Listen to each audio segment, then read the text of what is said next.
여러분 안녕하세요. 마루 끝에 앉아서 햇볕 바라기를 하던 어린 시절이 생각나는 오후입니다. 마음밭에 서서라는 제목의 글을 읽어서 그런지 시골에 살면서 들판을 뛰어다니던 옛날 생각을 많이 하게 되네요. 오늘은 세 번째 시간 마음에 슬픔을 심은 아가씨라는 제목의 글을 읽게 되는데요. 밭에는 보통 씨앗을 뿌리잖아요. 그런데 이 아가씨가 마음에 슬픔을 심었다. 이 책 제목이 빨리 읽고 싶은 마음을 주네요. 책을 읽으면서 나는 마음에 무엇을 심고 있는지 생각해보는 시간이 되면 좋겠습니다. 마음에 슬픔을 심은 아가씨. 내가 아는 어느 아가씨는 부모님이 이혼을 했다. 부모님도 헤어지기 전에 화합해 보려고 대화를 시도했지만 자꾸 다툼으로 이어졌다. 서로에게 극단적인 말을 쏟아내 이야기할수록 감정은 점점 더 격해졌다. 상대방을 이해하고 받아들이기보다 자신의 주장을 강하게 내세우다 보니 두 사람의 사이는 더 나빠지고 불안해졌다. 아내가 이러다가 내가 사람을 죽이겠다 싶어서 남편에게 애원을 했다. 내가 가방 하나만 들고 갈 테니 이 집에서 벗어나게만 해줘. 집도 필요 없고 재산도 필요 없고 옷 몇 벌과 화장품 몇 개만 넣어서 나갈게. 나를 이 집에서 해방시켜줘. 당신에게서 벗어나게 해줘. 아무것도 요구하지 않을게. 남편이 아내에게 할 말이 더 이상 없어서 그렇게 하라고 했다.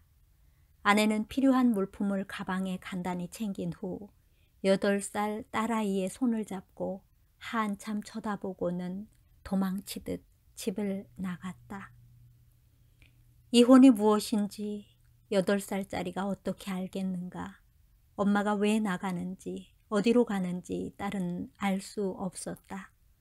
아빠는 엄마가 먼 나라에 갔다고 하는데 어느 나라에 갔는지 딸은 궁금하고 엄마가 몹시 그리웠다. 그런데 엄마 이야기를 하면 아빠가 싫어하니까 엄마에 대해 아빠에게 직접 물을 수도 없었다. 마음에 가득 담긴 엄마 이야기를 꺼낼 수 없으니까 딸은 학교에서 돌아오면 자기 방에 들어가 문을 걸어 잠갔다. 엄마가 그리워서 혼자 울고 또 울었다. 엄마는 내가 보고 싶지도 않은가 봐. 엄마는 나를 버렸나 봐. 왜 전화도 안 하지? 엄마에 대한 그리움, 원망, 미움이 딸의 마음을 늘 사로잡았다. 세월이 흘러 딸은 대학생이 되었다. 이제 어엿한 아가씨로 성장한 딸은 집에 돌아오면 여전히 자기 방에 들어가 방문을 걸어 잠갔고 아버지와 대화하지 않는 것도 여전했다. 어느 날 딸에게 전에 없던 생각이 일어났다. 나는 12년 동안 너무 슬펐어. 너무 외로웠어. 엄마를 그리워하며 슬픔 가운데 오랜 시간을 보냈어. 그런 나에게 앞으로 좋은 날이 있을까? 행복한 날이 올까? 웃을 날이 생길까? 12년 동안 찾아오지 않은 엄마가 나를 찾아와 줄까? 나는 앞으로도 엄마를 그리워하며 외로움 속에서 살아야 하는 거야. 이제 그렇게 살고 싶지는 않아. 차라리 죽는 게 나아. 딸이 아무리 생각해도 엄마가 찾아올 것 같지 않았다. 그렇다고 엄마를 그리워하는 마음이 사라질 것 같지도 않고 앞으로 즐겁고 행복한 날이 올 것 같지도 않았다. 엄마를 미치도록 그리워하다가 미워하는 삶도 지쳤다. 그런 삶을 계속 반복한다는 것이 너무 잔인하다고 여겨졌다. 이렇게는 살 수 없어. 차라리 죽는 게 낫지. 누구에게도 말하지 않은 채 아가씨의 마음이 그쪽으로 서서히 이끌려갔다.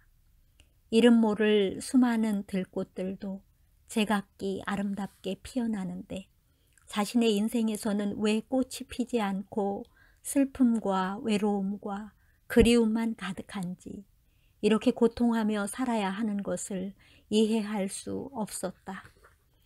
생각하면 할수록 죽음보다 자신을 편안하게 해줄 것은 없어 보였다. 어느 날 아가씨는 죽기로 결심했다. 그날부터 아가씨의 마음은 죽음 속으로 깊이 빠져들어갔다. 어떻게 죽을까? 누구에게나 삶에 어려움이 있고 고통이 있다. 그 어려움을 이겨내고 행복을 얻는 것이 인생이다. 농부는 곡식을 거둬들일 소망을 가지고 땀을 흘리며 일한다. 가을에 곡식을 수확할 기쁨이 있으면 농사일이 힘든 게 무슨 문제가 되겠는가. 그러나 아가씨에게는 삶에 소망이 없었다. 공부를 해도 슬픔 속에서 하고, 밥을 먹어도 슬픔 속에서 먹고, 친구를 만나도 슬픔 속에서 만나고, 마음 어디에도 소망이나 기쁨이 없었다. 그러니까 힘든 오늘을 이겨낼 수 없었고, 그렇게 힘들어하며 살아야 할 이유도 찾을 수 없었다. 그래서 아가씨는 결국 죽음의 길을 선택했다. 하지만 스스로 삶을 끝낸다는 것이 쉬운 일이 아니다. 어떤 사람은 바로 죽음에 이르기도 하지만 그렇지 않은 경우도 많다. 아가씨가 첫 번째 자살을 기도했으나 금방 발견되어 살아났다. 두 번째 시도도 실패로 끝났다. 병원에서 정신을 차렸을 때 너무 부끄럽고 비참하게 느껴졌다. 그 뒤로 2해가 지난 어느 날 아가씨는 세 번째 자살을 기도했다. 아버지가 출근하는 것을 확인한 후 자살을 시도했는데 마침 아버지가 집에 두고 간 서류가 있어서 돌아왔다가 딸이 죽으려고 하는 것을 발견했다. 아버지는 딸을 부둥켜 안고 울었다. 딸에게 있던 슬픔이 아버지에게로 넘어왔다. 딸이 첫 번째, 두 번째 자살을 기도할 때는 무척 놀랐지만 그 후로 제법 긴 시간이 흘러서 이젠 괜찮은 줄 알았는데 또 그런 일을 당하고 나니 아버지의 마음이 그대로 무너져 내렸다. 이러다가 내 딸을 결국은 잃겠구나. 딸 하나 보고 살아왔는데. 그 아버지가 나를 찾아왔다. 눈물을 흘리며 목사님, 저를 좀 도와주십시오 라고 했다. 차를 같이 타고 그분이 사는 집으로 갔다. 딸이 나를 보자 자기 방으로 들어가서 문을 걸어 잠갔다. 아버지가 문 앞에 서서 딸에게 애원했다. 아빠 소원이다. 문을 좀 열어다오. 목사님이 바쁘신데 모시고 왔어. 제발 문을 열어다오. 아버지는 눈물 섞인 소리로 딸에게 애원했다. 그렇게 30여 분이 지난 뒤 딸이 문을 열었다. 내가 그 아가씨와 마주 앉았다. 아무 소망도 없고 죽음만이 최선이라고 생각하는 이 아가씨에게 내가 무슨 말을 해서 마음을 바꿀 수 있을까? 아가씨에게 자살하지 마라 고 설득하거나 열심히 살다 보면 행복한 날이 올 거다 라고 말하는 것은 별 의미가 없었다. 유대인들은 탈무드라는 책을 가지고 자녀를 교육했다. 현재 유대인이 600만 명쯤 되는데 그 가운데 500만 명이 이스라엘에서 살고 100만 명이 해외에 거주하고 있다고 들었다. 인구가 그다지 많지 않은 그들이 세계 경제를 주도하는 이유는 다른 사람들에게 없는 지혜를 가지고 있기 때문이다. 유대인들은 탈무드보다 성경이 더 깊이가 있다고 여기는데 나도 젊었을 때부터 성경을 읽기 시작했다. 성경이 시작되는 창세기의 첫 부분에 땅이 혼돈하고 공허하며 흑암이 깊음 위에 있다고 했다. 그 상태에서 땅이 무엇을 해서 혼돈과 공허를 몰아내고 흑암이 물러가게 할 수 있겠는가? 땅이 노력하거나 수고하거나 애써서는 절대로 그렇게 할 수 없다. 인간이 그렇다. 사람들은 불행해질 때, 고통스러울 때, 이혼할 수밖에 없을 때, 어디에도 길이 없을 때, 어떻게든 거기에서 벗어나려고 발버둥을 치지만 자신의 힘이나 노력으로는 혼돈이나 공허나 흑암을 내쫓을 수 없는 것이다. 아가씨의 마음에서 죽음을 몰아내려면 경찰의 도움을 받아 엄마를 찾아내서 엄마에게 딸의 상황을 알리고 딸에게 찾아가서 기쁨과 소망을 주면 좋겠다고 부탁하면 될까? 하지만 오랜 시간 동안 딸에게 연락하지 않은 것을 보면 엄마가 딸을 잊고 새로운 인생을 시작했을지도 모르는 일이기에 그렇게 해서 된다는 보장도 없었다. 설령 된다고 해도 엄마를 데리고 올 방법도 없었다. 나는 성경을 통해 아가씨의 문제를 풀고 싶었다. 나는 오래전부터 성경을 읽어왔는데 신기하게도 성경은 이 아가씨의 마음을 어떻게 바꿀 수 있는지 정확하게 이야기하고 있었다.